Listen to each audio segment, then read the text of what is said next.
Hi friend, today let's hear a story about how God gave victory to Joshua over Jericho. The Israelites were now in the land that the Lord had promised to them.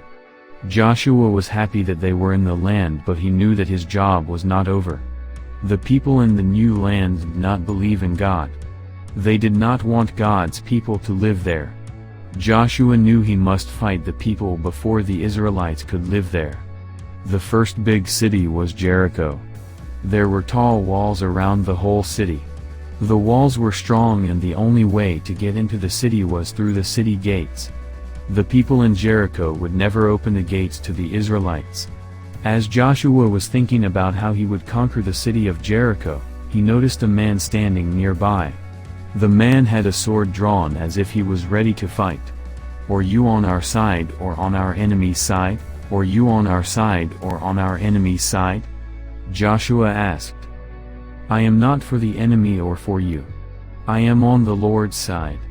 The man told Joshua to take off his shoes because he was on holy ground. Joshua knew that this was not just a man. This was the voice of the Lord. The Lord gave Joshua special instructions on how to win the Battle of Jericho. The instructions were very unusual, but Joshua listened and then he left and did exactly as the Lord commanded. First, Joshua told all of the army to line up. Then he told the priests to pick up the Ark of the Covenant and carry it behind the army. 7 priests were to walk in front of the Ark of the Covenant with big trumpet horns.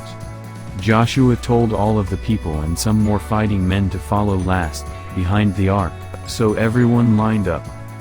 First the army, then the 7 priests blowing trumpets, then the priests who carried the Ark of the Covenant, then the people and a guard of fighting men.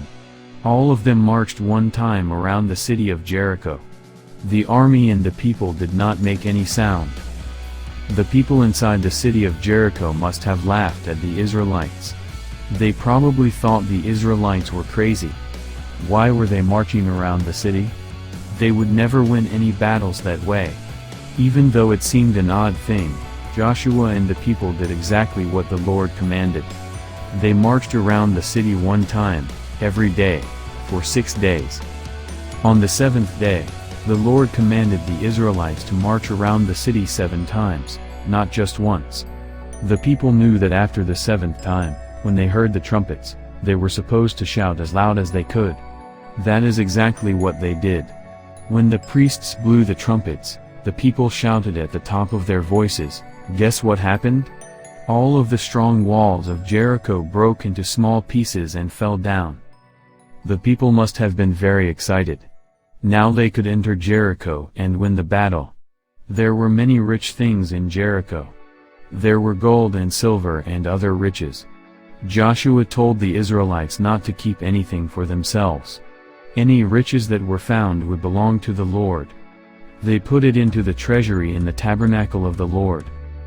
Joshua remembered that the woman, Rahab, had protected the spies when they had come to Jericho.